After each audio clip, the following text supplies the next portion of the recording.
गायों के बारे में। जैसे मनुष्य गायों का दूध पीता है, तो इसमें कभी कभी वो सुई लगा के ज्यादा दूध बढ़ाता है, वो एक गलत काम करता वो है। गलत हो गया। और दूसरा, वैसे भी गाय दूध लेते हैं तो क्या वो गाय का शोषण करता है? शोषण करता है क्या मनुष्य जो दूध पीता है गायों का? हाँ, वो बात को हमको अच्छी तरह से समझने की बात है। अभी हम लोग जो समझते हैं, मैं स्वयं गाय को हम जितना सेवा करते हैं उसके प्रतिफलन में हम दूध पाते हैं, उससे ज़्यादा मिलता नहीं। गाय एक दूसरे तरफ से मानव संवेदना के साथ सोचने पर गाय में जो दूध होता है गाय की बच्चे के लिए होता है, ठीक है। तो हम जितना ज़्यादा खुशामद करते हैं उतना ज़्यादा दूध होता है। तो यदि वो सारे दूध पिला दें बच्चे को, बच्चे मर जाते हैं, ठीक है। तो ये दोनों घटनाओं को देखा गया है, ये भी नहीं कि ये देखे नहीं हैं, ये सब हमारा देखी हुई बात है। ये उस स्थिति में हम क्या निर्णय लें? निर्णय लेने का यही निकलता है, हम जितना खुशामद करते हैं उतना दूध लो, गाय की बच्चे का प्रपोर्शन बराबर गाय को बच्चे को ही दिया जाए, यही निर्णय निकला है। गाय बच्चे मर गए, उसके बाद दूध लेने वाली कार्यक्रम गलत। बाबा जी, आपने उसकी बात किया टिकाऊ खेती की, हाँ? तो टिकाऊ खेती की बात को ध्यान में रखते हुए ट्रैक्टर का उपयोग आज जिस तरह से अनिवार्य हो गया है ना, और यदि ट्रैक्टर का उपयोग करते हैं तो बैल का क्या होगा, क्योंकि हमने गौशाला बनाई है। हाँ, वो बात के उस ये भी एक कंसिडर करने की योग्य मुद्दा है। अच्छी तरह से सोचना चाहिए। हमारा देश में हम समझता हूँ ट्रैक्टर की आवश्यकता बहुत कम है। हमारे पास इतना बड़े बड़े ज़मीनें नहीं हैं, छोटे छोटे ज़मीन हो चुका है। कल एक लंगोटी जैसा ज़मीन हो जाएगी आदमी के पास थोड़े ही वर्ष में। एक दो इसमें ये इतने ज़मीन रहेगा आदमी के पास, ऐसा हो जाएगी। कितना ट्रैक्टर नहीं घूमेगा। आप देखते भी जाइएगा, ये सब वो दिन आने ही वाला है, ठीक है। तो इस विधि से हम सोचते हैं तो ये काफ़ी ये बैल की चांसेस ज़्यादा है, ठीक है। तो दूसरा ओर ये यंत्र क्या गलत है सही है, ये दूसरी बात है। यंत्रों को बनाना वहीं से शुरू हुआ है, मनुष्य के ऊपर विश्वास घटने की बात। मनुष्य काम नहीं करेगा, मनुष्य काम करने में आलाली करता है, इसलिए यंत्र से काम लिया जाए। यही इसका मूल मंत्र है। ये समझ में आता है? आता है, बस हो गया, ख़त्म हो गया। हम कितना अच्छा सोचे हैं, यही पूरा कर देता है सारे न्याय का। यदि हम आदमी जात को समझदार बनाते हैं, ठीक है, उस स्थिति में कोई भी ऐसा व्यक्ति बेवकूफ़ नहीं होगा काम को चोरी करें। अभी जो कोई ऐसा आदमी नहीं है 100 में सती को छोड़ करके बाकी सब काम करने में चोरियाँ करता है। ये दोनों के अंतर क्या है? समझदार परंपरा में ना समझ परंपरा के इतने ही अंतर है। समझदार परंपरा में अपने काम करने के लिए दूसरे को बोलना नहीं पड़ता है। ना समझ परंपरा में बैल जैसा कोचते ही रहा तब ना करें। हाँ, ये सब देखे गए भाई। अब क्या किया जाए? अब आदमी नहीं काम करेगा, इसको स्वीकारते हुए यंत्रों को बनाया गया है। जोतने की काम भी वहीं से है, काटने की काम भी वहीं से है, बुनने की काम भी वहीं से है। समझ में आ गए ना? अब घड़ा वड़ा बनाने को भी मिशन बनाएंगे, ऐसा कहते रहे भाई। वहाँ इसमें IIT में कि वो क्या है, पॉलिटेक्निक में ऐसा नहीं कहते थे, घड़ा बनाने का मिशन बनाएंगे भाई। ये सब ऐसा कहते हैं। अब स्टील का बर्तन बनाने का मसनियाँ तो बहुत सारा बना ही चुके हैं। अब क्या करोगे? आदमी करता ही नहीं तो क्या करते?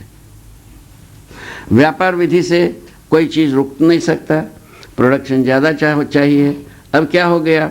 जो प्रोडक्शन ज़्यादा होता है आदमी कम करता है काम, ठीक है। प्रोडक्शन ज़्यादा है, आदमी को सब चीज़ चाहिए। पहले 4 चीज़ से आदमी जीता रहा, अभी 400 चीज़ चाहिए, आदमी काम नहीं करता है। इसमें परेशानियां होगा कि नहीं होगा भाई? ये आप स्वयं गणित लगा लीजिए। आदमी काम करना नहीं है, उत्पादन के साथ जुड़ना नहीं है, हाथ गंदा करना नहीं है, पैर गंदा करना नहीं है, और उसके बाद जो है ना आवश्यकता जो है ना, पहले 4 से हम जीते रहे 60 वर्ष पहले, आज के डेट में 400 चाहिए। अब क्या किया जाए? हम अच्छे ढंग से सोच करके ये 400 चीज़ को ला पाएंगे? सही चीज़ सोच करके क्या हम ये 400 चीज़ लाएंगे? गलत चीज़ सोच करके हम ला पाएंगे? सोच लीजिए आप। माने यंत्र वहाँ से शुरू हुआ है, मनुष्य से अविश्वास होने की बात शुरुआत वहाँ से है। अब युद्ध भी कहाँ से शुरू हुआ? मनुष्य के साथ मनुष्य का अविश्वास।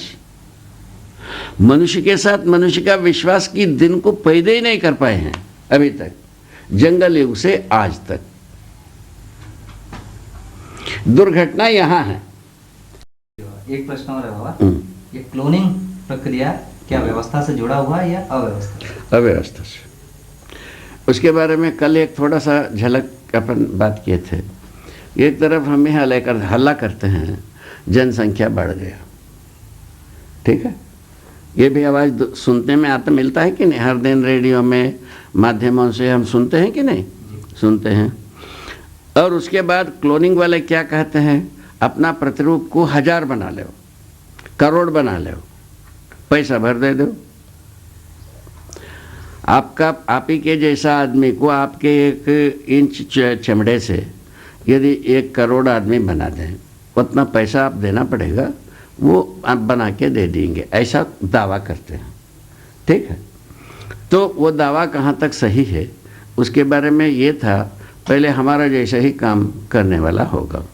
अब जो है ना वो तो आप ही के जैसा काम करेंगे ऐसा वो न कहना बंद कर दिया, किंतु इससे 1000 आदमी बनाएंगे, 10,000 आदमी बनाएंगे, ये तो कहते हैं। ये तो बात हो गई। यदि ऐसा बनने लग जाए तो कहाँ रखोगे आदमी को? अभी रखने के लिए तो जगह नहीं है, रोए जा रहे हैं, ठीक है। अभी हमने बताया दो इसमें मैंने एक इसमें परंपरा में 1-2 पुस्त में तो आदमी के पास गदिया भर की ज़मीन रह जाएगी, ये जगह में आ ही रहे हैं। अब ये 1000 आदमी, यही आदमी इनके पास जो ज़मीन है वो पैदा करके क्या कितने में रखेगा? हमारे पास 2 एकड़ ज़मीन है, हम ही 1 करोड़ आदमी चाहते हैं, हम बना करके कहाँ रखें? ये अप्राकृतिक मानवीय परंपरा के लिए आपराधिक संभव ही नहीं है बाबा। मानव के क्लोन की बात नहीं है, या यदि जीवों के क्लोन की बात करें तो वो जीवों का क्लोन भी वैसे ही है। जीवों का क्लोन क्या है? मांसाहार करने के लिए क्लोन, और किस बात के क्लोन? अपराध को छोड़ करके आप क्लोन को शुरू ही नहीं कर सकते, आपके पास ऐसा कोई जुगाड़ नहीं है। लेकिन क्या वो संभव है? क्या चीज़? क्लोन बनाना मानव बोलते हैं, कह रहे हूँ मैं, संभावना की बात अलग है। अभी क्लोन तो भी यहीं तक कि सार्थक माना गया है, वो जो मैंने भ्रूण बना करके पुनः गर्भाशय में रख करके ही जानवरों का बच्चा प्राप्त किए हैं, ऐसा सुनते हैं, ठीक है। तो अभी जैसा आपका ये टिश्यू कल्चर के अनुसार जो लैबोरेटरी में छोटे छोटे पौधे प्राप्त करते हैं, ऐसा बच्चों को पाने की जगह में आना है क्लोनिंग में। सुन रहे हो ठीक से? क्या सपना तो वही है। एक तो डबिया में एक बच्चा, करोड़ डबिया में करोड़ बच्चा।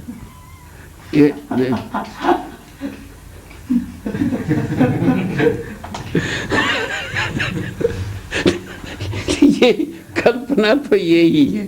तो इस विधि से तो कहाँ ले जा करके रखें भाई सबको? कहाँ रखें, क्या करें? ये अप्राकृतिक सोच सब अंततोगत्वा सेक्सिली विधि है। स्वयं का काल, स्वयं का मृत्यु, स्वयं का परेशानी, स्वयं का गले की फांसी, इसके अलावा कुछ नहीं है। अभी देखिए ना, अप्राकृतिक खेती करके अपने गले में फांसी हुआ कि नहीं हुआ? यदि अनुभवी यदि काश्तकारी होगा तो काश्तकार हो तो रोता है। वो क्या नाम है वो रे, उनका क्या नाम, अपन रास्ता में मिले, लक्ष्मी नारायण। हाँ, लक्ष्मी नारायण एक 150 एकड़ की काश्तकार है, वो लक्ष्मी नारायण रोता है, रसायन खाद डाल डाल करके ये ज़मीन किसी भी प्रकार से बिक जाए, जहाँ बहुत कभी भी जोता नहीं है उस जगह में चले जाऊंगा कहता है। अब करो भाई, अब क्या करे जाए, कितने बार वो कहीं भी कभी भी जोता नहीं उस जगह में कितने बार जाएगा वो आदमी, एक सोचने की बात। तो ये सब चीज़ें हम देख ली, ये सब चीज़ें हम अपने ही हाथ से सम्मोहन विधि से, अपने ही स्वीकृति विधि से गले की फांसी लगा चुके हैं। इससे छूटना ही अभी बहुत सारा कठिन है, उसके बाद और भी फांसी लगा ले भाई, एक छूटता है तो दूसरा खींचेगा। बात ऐसी है, उसी में ये क्लोनिंग वाला जो बात है, ज़्यादा परेशानी मोलने की एक अच्छा जुगाड़ है, उसको कर सकते हैं, क्या पता है।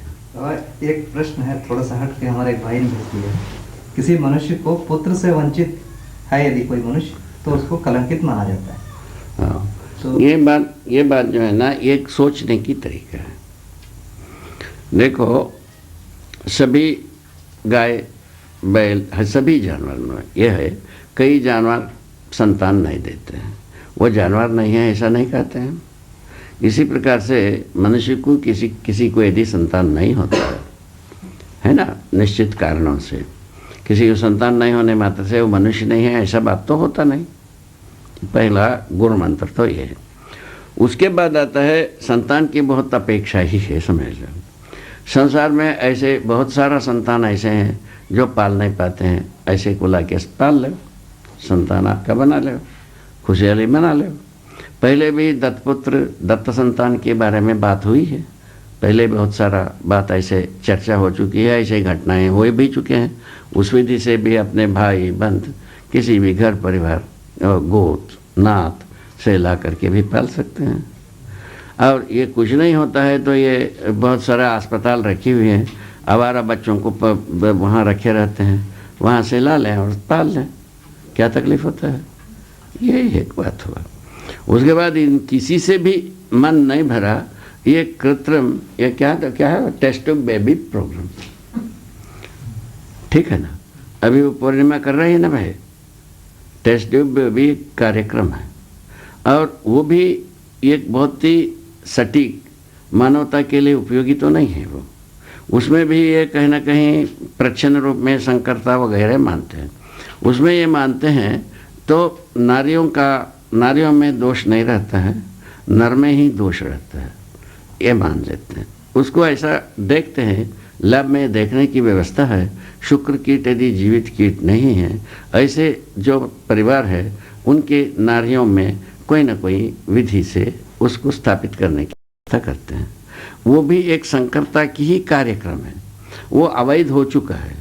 उधर छुपे चोरी में ये इस प्रकार की कार्यक्रम को करते हैं, उसमें बहुत पैसा पैदा करते हैं। एक आदमी के ये कम से कम 1 लाख रुपया खर्च करा देते हैं। वो सिंह साहब को कराए ना भाई, हैं? तो ये इस प्रकार की भी काम करते हैं। ठीक समझ में आ गया। सबसे अच्छा आलीशान वही है, कोई अपने आपको मन भरता है तो अपने जात नात पात गोद से कोई लड़के को ले ली, वो सबसे अच्छा। वो नहीं होगा तो अस्पताल में आवारा बच्चे बहुत हर दिन मिलते हैं, आप ले आइए कर लीजिए। अभी तो अव्यवस्था है इसलिए आवारा बच्चे मिल रहे हैं। जब अभी तो अव्यवस्था है, हाँ। आवारा बच्चे मिल जाएंगे, जब व्यवस्था हो जाएगी हाँ। तब तो आवारा बच्चे मिलेंगे। दूसरा, अब व्यवस्था होने के उपरांत मनुष्य में ऐसा कोई व्यवस्था अव्यवस्था की बात भी नहीं आता है। जो अभी जैसा बताया, डिम्बी कीट अथवा शुक्र कीट विकृत होने अथवा नहीं होने और मृत होने, इस प्रकार की जो प्रक्रिया होता है, जो मनुष्य की रहन सहन की ही कहीं ना कहीं गलतियां हैं, उसको अलग से अध्ययन किया जा सकता है। किन किन कारणों से ये बात हो सकता है, आयुर्वेद में काफ़ी चीज़ें कही गई है, इन लोग भी कहते होंगे, ये हम ऐसे ही विश्वास करता हूँ। तो उसको उससे बचा जा सकता है, सही ढंग से जिया जा सकता है, इच्छा अनुसार संतान को पैदा किया जा सकता है, इच्छा नहीं होता तो संतान को सीमित संतान के साथ जिया जा सकता है। तो चाहे तो जनसंख्या को घटाया जा सकता है, आवश्यकता पड़ने पर बढ़ाया जा सकता है। ये सब आदमी की स्वतंत्रता की काम है। ये आदमी इस बात में स्वतंत्र है। इसमें भगवान देने की, भगवान नहीं देने की, इसमें कोई भी परेशानी नहीं है। भगवान जो है, भगवान के पास इस प्रकार की कोई भी दफ्तर नहीं है। ठीक हो गया? बात पूरा हो गया? ऐसा है। हाँ आगे, हाँ आगे। बंद करना है, आपके ध्यान में है? गाय के मूत्र एक पूरा कर गोबर से और गौमूत्र से कुछ कीटनाशक बनाए गए हैं। उपयोगी मैंने आपकी जानकारी में यदि कुछ इस तरह की कोई चीज़ें हैं, थोड़ा सा उसको बता। देखो, गौमूत्र के साथ एक बहुत अच्छी बन सकता है। ठीक है। जो क्या चीज़ है वो, ये जो गंधक होता है ना, गंधक को गौमूत्र में घोल दें थोड़ी सी। मैंने एक 10 लीटर गौमूत्र हो और एक 10 ग्राम 5 ग्राम गंधक को घोल करके यदि उसको डाला जाए, बहुत सारे भुनगी पुनगी ये माहों सब ठीक हो जाते हैं। इस प्रकार की बनते हैं। वो सबसे अच्छा जो है, गौमूत्र को फसल के लिए डालें बहती पानी के साथ, और जो है गंधक और ये जो धुआं दे करके कीटनाशक प्रयोगों को करते रहें। धुआं से धूम्र चिकित्सा जैसा इसका जो अपना बीजा होता है ना, नीम का बीजा, खली, पत्ता, ठीक है, ये सब चीज़ की धुआं से तो काफ़ी कीड़ा पतंग दूर भाग जाते हैं। उसको किया जा सकता है। ठीक है। तो इसी प्रकार और भी जो चीज़ होते हैं, ये वन तुलसी होती है। वन तुलसी का धुआं से भी कीड़ा पतंग दूर होते हैं फसल की। तो अजवाइन का धुआं से लत्तर जाति की जितने भी जो फसल नहीं हो पाता है, सड़ जाता है, बतिया सड़ते हैं, खीरा में, डोड़का में, तरोई में, लौकी में, उसमें अजवाइन का धुआं देने से लाभ होता है। ये सब देखा है, इस प्रकार की करके देखा है। इसको कोई भी करके देख सकता है। ठीक है। और कोई बात? चलिए। तो एक प्रश्न है बाबा, डार्विन का विकास बात। डार्विन का विकास जो है ना, पूरा का पूरा शरीर से संबंधित है। शरीर को वो विकास मानते हैं। तो उसमें किसी को बहुत बड़े शरीर को ही यदि विकास मानते हैं, अच्छा रचना के बारे में वो उसको तक यदि उसको सीमित रखा जाए और वहाँ तक तो ठीक है। उसी में मानव यही है, ये कहने जाते हैं, ये तो भ्रमित परंपरा के ही काम है। शरीर को जीवन मानने की क्रम में ही है ये। ठीक है। अभी तक आदमी जात जो है ना, शरीर को ही जीवन मान करके तो चल ही रहा है। ठीक है।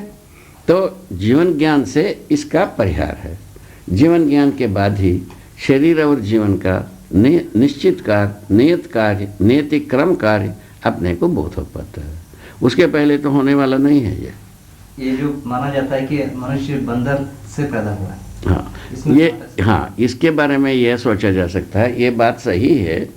ये बात को सही ढंग से सोचा जा सकता है। प्राण कोशाओं में, प्राण सूत्र में जो रचना विधियाँ बदलती आती हैं स्वयं स्फूर्त विधि से, रासायनिक उर्मी के आधार पर, उसी आधार पर मनुष्य रचना का भी उभर के आ गया है। वो उसमें ये जिद करना बेकार है, बंदर की पेट से ही आदमी आया। ठीक है ना। बंदर परिवर्तित होकर के आदमी बन गया। 2 प्रकार की सूझबूझ है। बंदर की पेट से आदमी पैदा हुआ, दूसरा बंदर ही बदल करके धीरे धीरे आदमी हो गया। ये 2 प्रकार की सूझ है। ठीक है। तो इसमें बंदर की पेट से आदमी आया वो ज़्यादा युक्ति संगत है, क्योंकि रचना विधि जब बदलती है भिन्न प्रकार की रचना होती है, क्योंकि इतना लाखों प्रकार की प्रजातियां रचना विधि बदल करके तो रचना हुई है। उसी क्रम में मानव शरीर रचना भी चाहे गाय का पेट में हो, चाहे मछली की पेट में हो, चाहे सिंह के पेट में हो, चाहे इसके बंदर के पेट में हो, किसी न किसी जानवर का पेट से ही मानव प्रजाति शुरुआत किया है। ये इसको मान सकते हैं। इसमें किसी को कोई तकलीफ भी नहीं है। वो प्रजाति होने के बाद उस प्रजाति का परंपरा होना शुरू हो जाता है। ठीक है, ये जैसा ये धान, एक प्रजाति की धान आदमी ने प्राप्त कर लिया, दूसरा प्रजाति का धान प्राप्त कर लिया, वो परंपरा बन गया है कि नहीं है?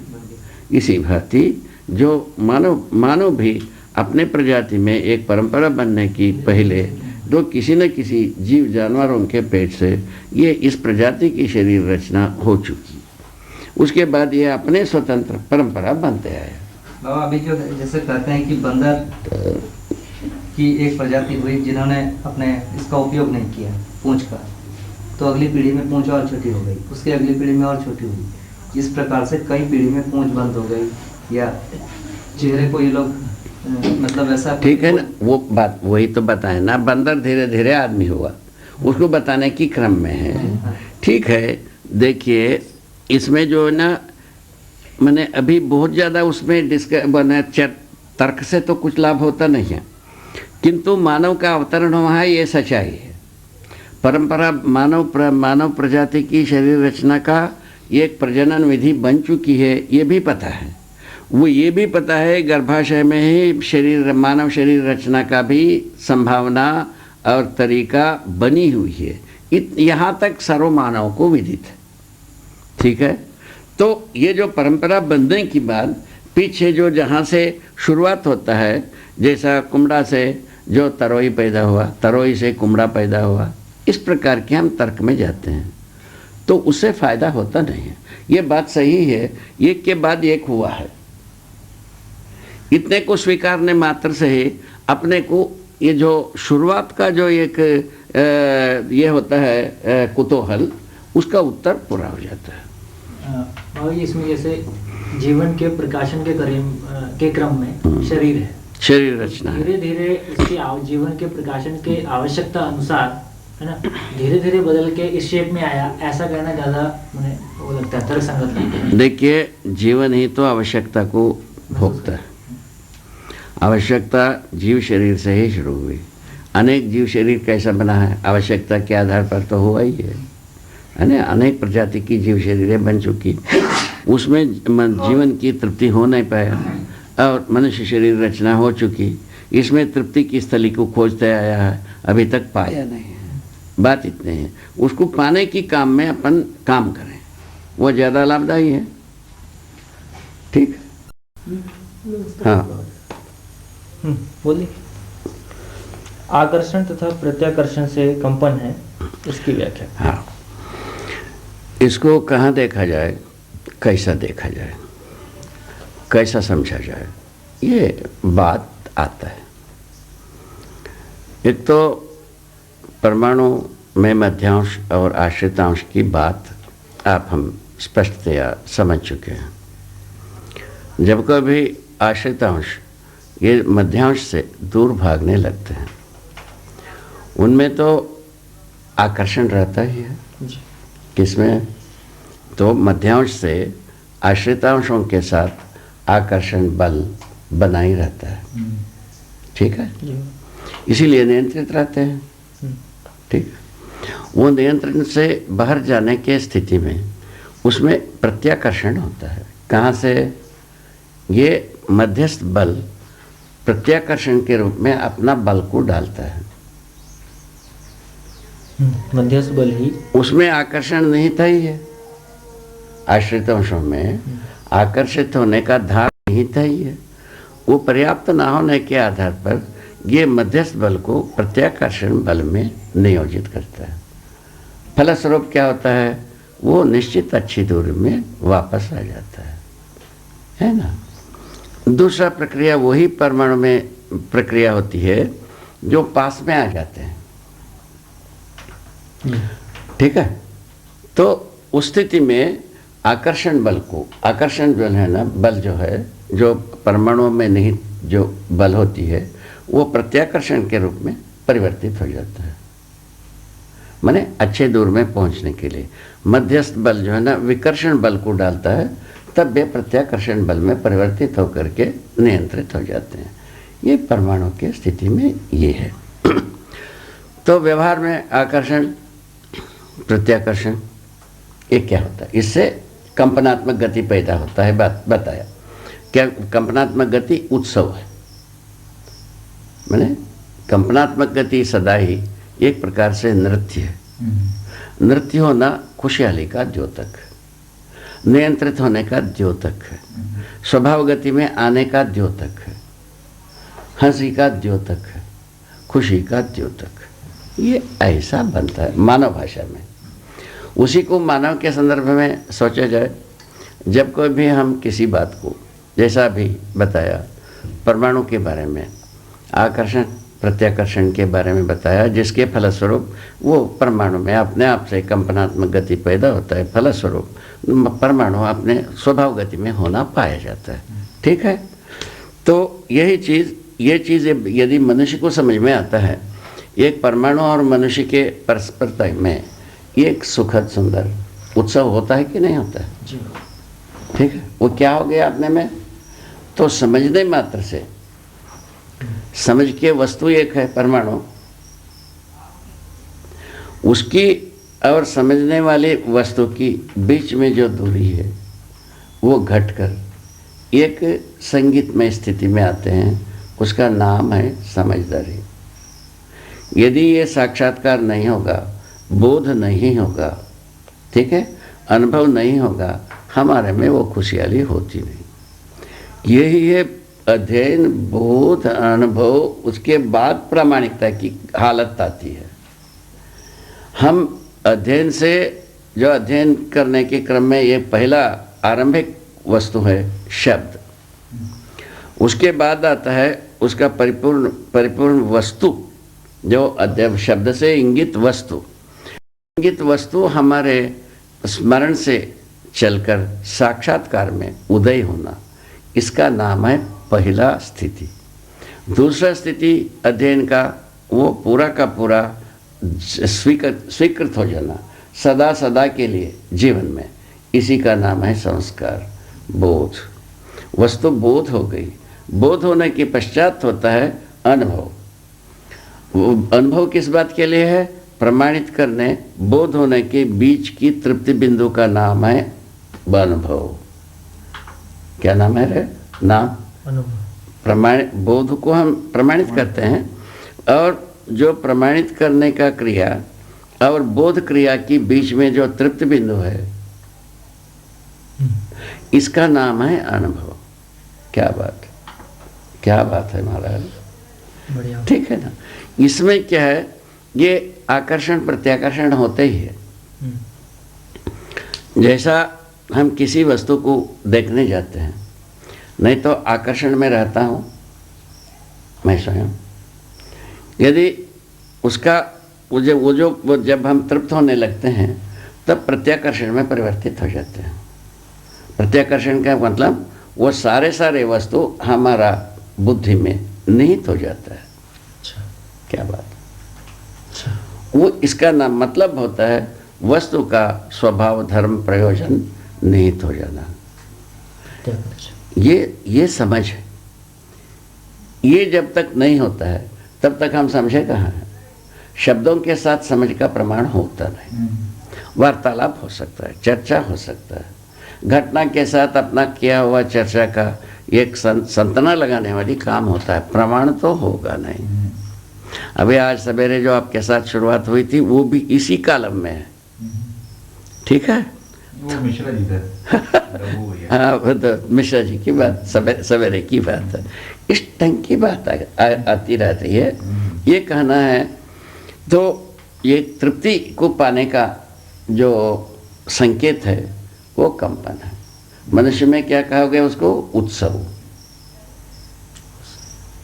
तृप्त बिंदु। हमने कहा वो तृप्त बिंदु स्वयं में एक कंपन की अवस्था है। किसकी, तो बोध और प्रमाण के बीच की एक कंपन वस्तु है, जो आत्मा में ही होता है, नित्य वस्तु है, निरंतर वो बनाए रहता है। एक बार वो तृप्त बिंदु मिलती है, वो तृप्ति निरंतर आवंटित होने के लिए तैयार बैठा ही रहता है। इस ढंग से अक्षय बल का वैभव उसमें तैयार होता है जीवन में। जीवन के अनुभव के क्षणों में, अनुभव के क्रिया में निरंतर ये उत्सव बना रहता है। ठीक हो गए। तो इसमें क्या हुई, आकर्षण प्रत्याकर्षण दोनों का तृप्ति बिंदु मिल गए, तब वो कंपन हुआ। वो कंपन के एगनेस्ट में वो परमाणु में क्या हो गए, स्वभाव गति आई। अपने में क्या चीज़ है, वो प्रमाणित हो गया, इसका तृप्ति मिल गए, ठीक हो गया। इस ढंग से आकर्षण प्रत्याकर्षण के योगफल में कंपनात्मक गति होती है, ठीक है। यही कि कई जगह में अपना हर रोजमर्रे में अनेक जगहों में इसको पहचाना जा सकता है, ठीक है। आगे प्रत्याकर्षण और आकर्षण से वर्तुलात्मक गति है। हाँ, अब वो जड़ प्रकृति की बात हो गई और मनुष्य के कार्य प्रकृति की बात हो गई। तो किसी वस्तु के साथ हम आकर्षित होते हैं, ठीक है, और उसके वो जो जिसके वो आकर्षित रहते हैं वो प्रत्याकर्षित रहता है, उसका प्रतीक्षा किया रहता है। वो आकर्षण, जो वस्तु जाता है उसका प्रतीक्षा, आगे की आकर्षण पर प्रतीक्षा किया रहता है, इसका नाम है प्रत्याकर्षण। जैसा यहाँ हम आए, यहाँ प्रतीक्षा बनी रही, तो हम लोगों में आपके प्रति प्रत्याकर्षण बनी रही, आकर्षण जो है ना हमारे में बनी रही, आप में आकर्षण, हम में प्रत्याकर्षण। हाँ, ये दोनों मिलकर के क्या हो गए, पुनः गति बन गए। क्या गति बन गए, कार्य गति बन गए। कार्य गति के अंतर्गत अभी अपन गुजर रहे हैं। ये जितने भी विचार से लेकर, कार्य से लेकर, ये अभिव्यक्ति से लेकर, प्रमाण से लेकर जितने भी कार्य हम कर रहे हैं इस समय में, वो सब कार्य गति ही है। बाबा ये सूत्र जो है ये जड़ वस्तुओं के लिए है या अभी हम मनुष्य के लिए वो इसको बताया, ठीक है, आप हमारे बीच में इसको बताया। हाँ। वही चीज ये एक जड़ परमाणु में मतलब दोनों में लागू होता हाँ, है। वो ये सूत्र है महाराज जी। अच्छा, मध्यस्थ बल की बात की आपने। हाँ, ये पूरा सूत्र की बात है। इस सूत्र को व्याख्या जीवन करता है, परमाणु करता है, अणु करता है, अणुरचित पिंड करता है, धरती करता है, धरती की हर जर्रा करती है, व्याख्यात किया ही रहता है। तो कार्य मूलतः जो मूल बल है सत्ता है जी। सत्ता आप में, मुझ में, परमाणु में, सब में पारगामी होने के कारण से मूलतः जो है ना मूल ताकत है वो सत्ता है। सत्ता में हर वस्तु बल संपन्न होने के आधार पर कार्यशील होने के लिए प्रवृत्ति है। कार्यशील करता कैसा हो जाता है भाई, उसमें आकर्षण प्रत्याकर्षण का योग होना आवश्यक है। जैसा श्रम और गति का आकर्षण प्रत्याकर्षण तो होने पर एक कार्य की स्वरूप बनता है, ठीक है। और गति और परिणाम का योग फल होने से, आकर्षण प्रत्याकर्षण होने से कार्य गति का स्वरूप दूसरा होता है, ठीक है।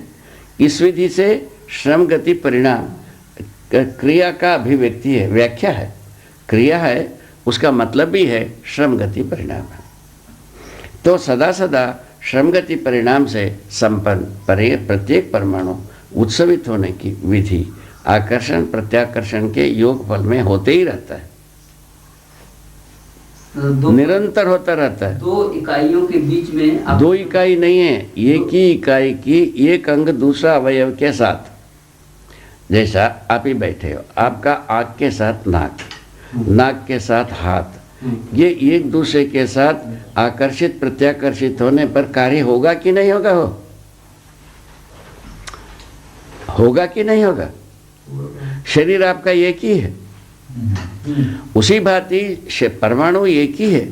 परमाणु में ही श्रम गति परिणाम ये तीनों का तीनों सदा सदा क्रिया का व्याख्या के रूप में अभिव्यक्त है, नित्य अभिव्यक्त है, नित्य प्रकाशमान है, ये कहीं रुकते ही नहीं है। इसको कहीं रुका हुआ जगह को आप हम सारा संसार लग जाओ तो भी नहीं मिलेगा, निरंतर ये रहता ही है। क्या चीज़? जो विकासशील परमाणुओं में श्रम गति परिणाम, इसमें कम से कम दो की योगफल में आकर्षण प्रत्याकर्षण फलस्वरूप दो कंपनात्मक गति वर्तुलात्मक गति बना ही रहता है। बोलो राम, बोलो महाराज, ये स्पष्ट हुआ? ये कंपनात्मक गति की बात हुआ।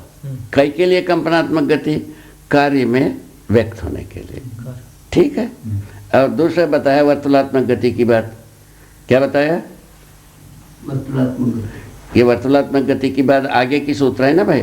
वर्तुलात्मक गति के बाद का सूत्र तो नहीं, कंपन के बाद वर्तुल है ना, कंपन के बाद वर्तुलात्मक गति, ठीक है ना। जो आकर्षण प्रत्याकर्षण की योगफल में कंपनात्मक गति है ना, प्रत्याकर्षण और आकर्षण के योगफल में वर्तुलात्मक गति, ये लिखा हुआ है। तो वर्तुलात्मक गति होने के लिए जो आकर्षण प्रत्याकर्षण हुआ, उससे जो कंपन बना, उसको जो उसका प्रयोजन के रूप में जो गति बनता है, उसका नाम है वर्तुलात्मक गति। ठीक हो गए? इस ढंग से कंपनात्मक गति वर्तुलात्मक गति के संबंध को आपको बताया। तो एक परस्परता में गति की बात है, परस्परता नहीं है तो कोई गति की बात ही नहीं है।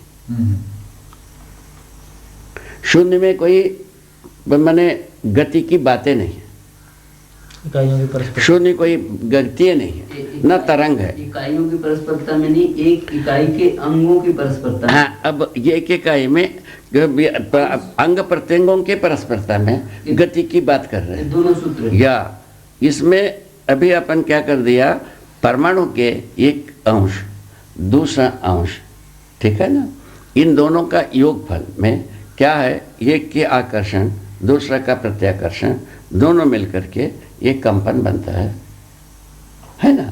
और दूसरे विधि से, इसका विलोम विधि से वर्तुलात्मक गति बन जाता है।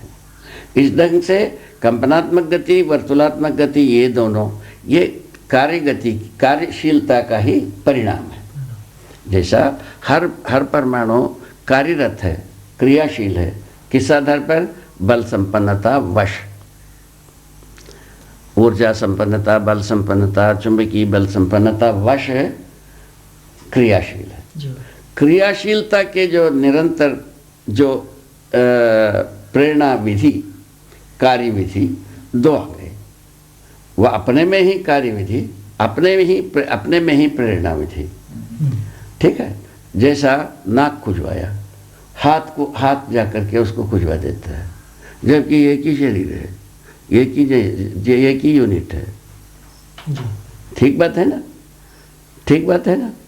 गले में कोई चीज़ अटक गई, ठीक है ना, वो जो उसके आसपास की जो पूरे के पूरे मेमोरीज है, वो इसको ठीक करने के लिए खकारेंगे, खांसेंगे, पानी पिएंगे, जो करना है, शरीर का अवयव सब मिल करके उसको ठीक करने में लग जाते हैं। कोई एक जगह कट गया, समझ ले, तो कट गया तो क्या करे भाई, उसको सब शरीर के साथ सारे फोर्स लगता है, उसको जल्दी ठीक करो। जैसा हड्डी टूट गया तो क्या करे भाई, टूट गया तो उसको जोड़ने के लिए पूरा ताकत लग जाता है। ये क्या चीज़ है? ये कंपनात्मक गति वर्तुलात्मक गति के योगफल में जो स्पंदन बनता है, उसका ये सब शोय बने प्रदर्शन है, ये प्रदर्शन है, प्रमाण है। इस ढंग से हम हर जगह में प्रवृत्ति को कंपनात्मक गति के फलस्वरूप वर्तुलात्मक गति के फलस्वरूप हम कंपनात्मक गति को पाकर हर कार्य संपादन करते हैं, है ना। और इसमें क्या हो गई, जड़ परमाणुओं में जो परिणामशीलता भी है, श्रमशीलता भी है, ठीक है ना, और गतिशीलता भी है। तो परिणामशीलता गति के लिए, गतिशीलता परिणाम इसके लिए, गति के लिए, और गति पुनः परिणाम के लिए एक दूसरे की प्रेरक होने की विधि बताया। बाबा जी, दोनों गतियां एक साथ रहेंगी? हाँ, ये दोनों पूरक तरीके। हाँ, इसके मूल में यूनिट के रूप में क्रिया, एक वस्तु में उसका पूरा क्वेंटा यदि पहचानना है, क्रिया है, क्रिया सहित ही एक क्वेंटा है। क्रिया को अलग करके कोई क्वेंटा आपको मिलने वाला नहीं है। ये होता है निष्क्रिय क्वेंटा, कोई चीज होता है वो होता ही नहीं। यही आदमी भ्रमित होने की बात है। तो मूलतः ये कोई भी मात्रा यदि हम पहचानना है वो गति सहित है, मैंने क्रिया सहित है। क्रिया का व्याख्या श्रम गति परिणाम ही है। क्या बात है जड़ संसार में।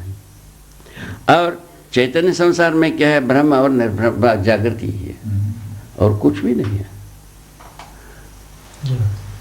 जो जड़ संसार में, रासायनिक भौतिक संसार में क्रिया का व्याख्या श्रम गति परिणाम ही है और कुछ तीसरे चौथे प्रकार की चीज़ होते ही नहीं।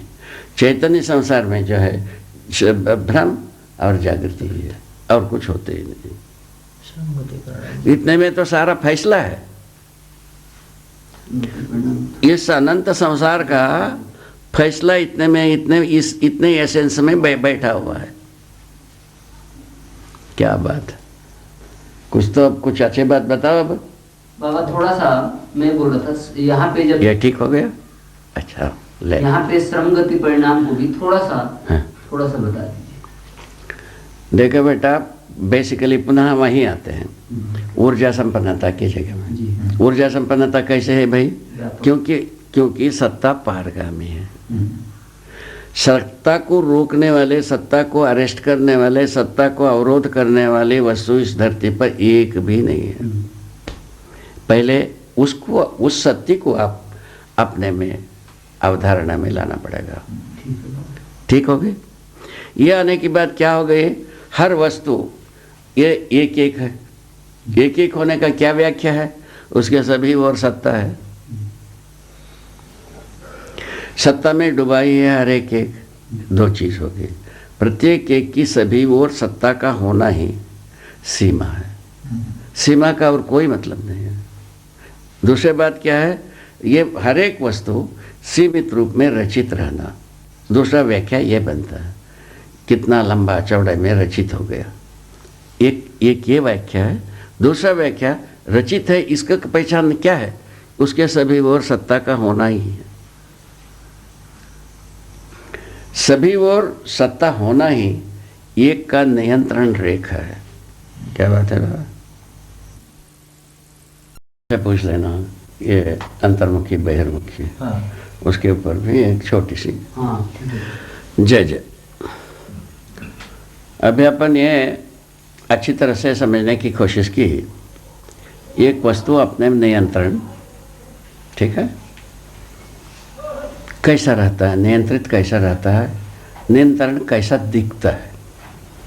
इस आँखों में जो नियंत्रण रेखा को देखने की बात आँख भी गवाही देता है कि प्रत्येक एक, चाहे एक छोटे से छोटे एक क्यों ना हो, बड़े से बड़े एक क्यों ना हो, इसके सभी ओर सत्ता घिरा हुआ दिखाई पड़ती है, आँखों में दिखाई पड़ती है।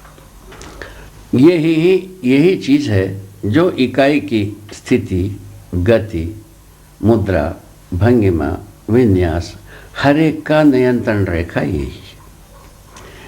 इसी से ये नियंत्रित रहने से और डूबे रहने से वह अपने आप से संरक्षित रहना पाया जाता है।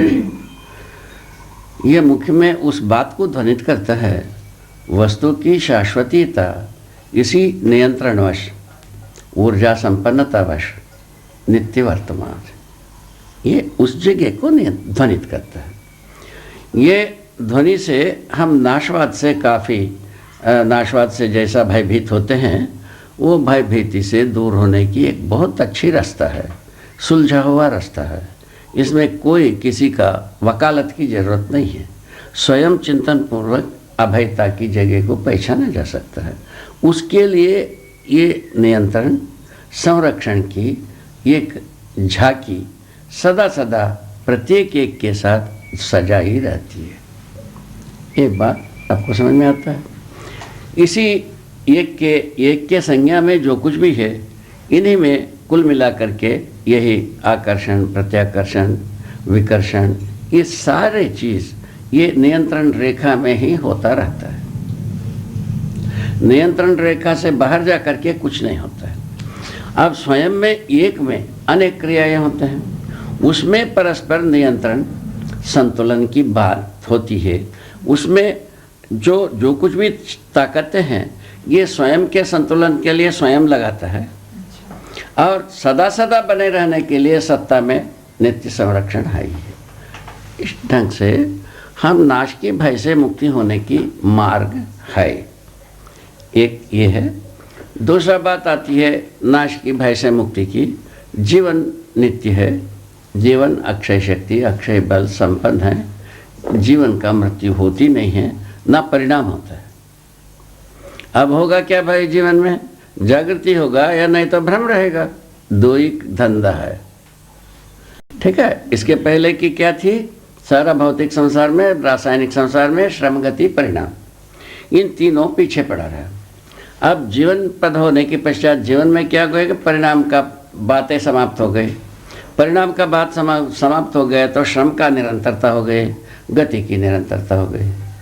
ऐसे तो गति का निरंतरता पहले भी था, इसका परिणाम के साथ रहा गति का निरंतरता, अभी परिणाम विहीन ये गति की निरंतरता हो गई। इसी को हम कहते हैं अक्षय शक्ति अक्षय बल। इन अक्षय शक्ति अक्षय बल के साथ जीवन का जो वैभव है, अमरत्व के साथ पहचानने की आवश्यकता, जो जीवन का अमरत्व समझ में आ जाए। ठीक है, ये समझ में आने से मृत्यु भय से आदमी छुटकारा पाता है, मरने की भय से माने आप सर्वथा मुक्त हो सकता है। यदि भय से मुक्त हो जाता है और धरती पर आदमी सर्वाधिक काम शऊर से कर पाता है। भय से मुक्त होने से सर्वाधिक कार्यों को भय से मुक्त होकर कर पाता है आदमी। भय से पीड़ित रहते हुए सही कार्य को भी हम गलत कर देते हैं। छोटी सी बात, क्या बात है, छोटी सी बात, भय के वशीभूत होकर हर सही कार्य को गलत कर देते हैं। भयभीत हो गए, एक आदमी हल जोतने लगा, कूड़ सीधा होवे नहीं करेगा, कूड़े सीध नहीं होगा, ना दिमाग के सीध रहेगा तो कूड़ काय को सीध होगा भाई। तो घर के अंदर रहेगा, वो जहाँ बैठना है वहाँ बैठेगा ना, और कोई विकृत स्थिति को पैदा कर देगा, डांटेगा डपटेगा, ये होगा वो होगा ये होगा, स्वयं परेशान रहेगा, दूसरों को परेशान करेगा। वो तो सिद्धांत आता है, जो जिसके पास रहता है उसी को आवंटित किया करता है। उस आधार पर मनुष्य को शायद है ये भय से मुक्त होना बहुत आवश्यक, एक आवश्यकता।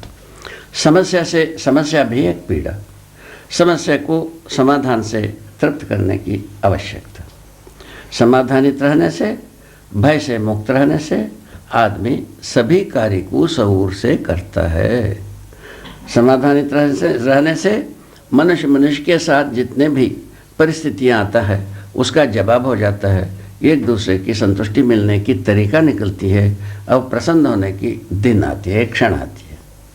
इसलिए समाधान एक बहुत ही मूलभूत आवश्यकता है और अभयता एक मूलभूत आवश्यकता, भय मुक्ति एक आवश्यकता। ये दोनों होने के बाद हम समृद्धि के पास जाते हैं। ये तीनों मिलने के पश्चात सहअस्तित्व प्रमाणित होता है। इस ढंग की मानव का जो कुछ भी झांकी बसी हुई है, सजी हुई है प्राकृतिक नैसर्गिक विधि से, वो इसी को सदा सदा बताता है। इसको मनुष्य पहचानने की व्यवस्था है, मनुष्य पहचान करके प्रमाणित करने की व्यवस्था है। पहचान नहीं जाता है तो समझदार होता है, क्या बात है। जैसा एक परमाणु दूसरे परमाणु को पहचानता है, वो एक अणु के रूप में रचना हो जाता है। एक अणु दूसरे अणु को पहचानने से अणुरचित रचनाएं हो जाते हैं। एक कोशाएँ दूसरा कोशा को पहचानने पर एक कोशाओं से रचित रचनाएं विविध प्रकार से हो ही जाते हैं।